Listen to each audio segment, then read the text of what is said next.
বাংলাদেশের সংবিধানকে কেন আমরা মুজিববাদী সংবিধান বলবো? বাংলাদেশের সংবিধানে কি গণতন্ত্র, জাতীয়তাবাদ, ধর্মনিরপেক্ষতা আর সমাজতন্ত্র আছে না? তা এটা তো ভারতের সংবিধানেও আছে। তাহলে ভারতের সংবিধানে কি মুজিববাদ? মানে তাদেরকে নিশ্চয়ই কেউ না কেউ পরামর্শ দেন, অথবা তারাও নিশ্চয়ই মাথা খাটিয়ে এগুলো বের করেন। এবং খেয়াল করে দেখবেন, আমাদের স্বাধীনতার পরে ৭২ সালে সংবিধান হলো, আর ভারতের সংবিধানে সমাজতন্ত্র এবং ধর্মনিরপেক্ষতা যুক্ত হলো ১৯৭৬ সালে। তার মানে বাংলাদেশের সংবিধান প্রণীত হওয়ার ৪ বছর পরে ভারতের সংবিধানে কিন্তু ধর্মনিরপেক্ষতা এবং সমাজতন্ত্র যুক্ত হয়েছে। ফলে অনেকে বলে যে ভারতের সংবিধান দেখে আমাদের সংবিধান প্রণীত হয়েছে। এটাও কিন্তু ইতিহাসের ধোপে টেকে না।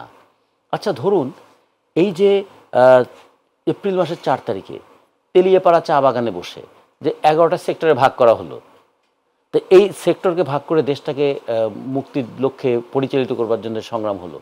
তারপরে আমরা দেখলাম যে ১০ই এপ্রিল একটা ঐতিহাসিক ঘোষণা হলো যে আমাদের ভবিষ্যৎ বাংলাদেশটার কোন লক্ষ্যে পরিচালিত হবে, সাম্য, মানবিক মর্যাদা, সামাজিক সুবিচার।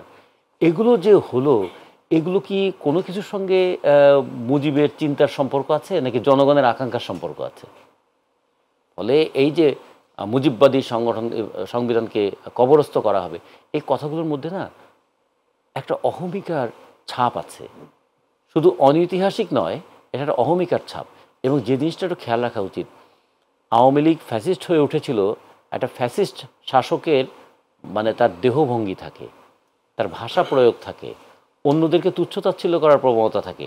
সবচেয়ে বড় কথা, আমি যেটা বলছি এটাই শ্রেষ্ঠ, এর বাইরে আর কিছু নাই, এই ধরনের একটা মনন দ্বারা পরিচালিত হওয়া থাকে। আমরা সেখান থেকে কিন্তু মুক্ত হতে বোধহয় পারি নাই। সে কারণেই কেউ বলছেন কবরস্থ করবেন, কেউ আবার উদরস্থ করছেন, কেউ আবার সব কিছু পকেটস্থ করার চেষ্টা করছেন। মানুষ বলে ভাই এই সমস্ত কবর টবর দেওয়ার প্রশ্নটা পড়ে। আগে আমরা যারা কবর থেকে উঠে আসতে চাই, আমরা একটু দ্রব্যমূল্যতা নিয়ন্ত্রণ করতে চাই, আমরা একটু সংসারটা ভালো করে চালাতে চাই, শ্রমিকরা একটু ন্যায্য মজুরি চায়, এই জায়গাগুলো একটু দেখেন না ভাই।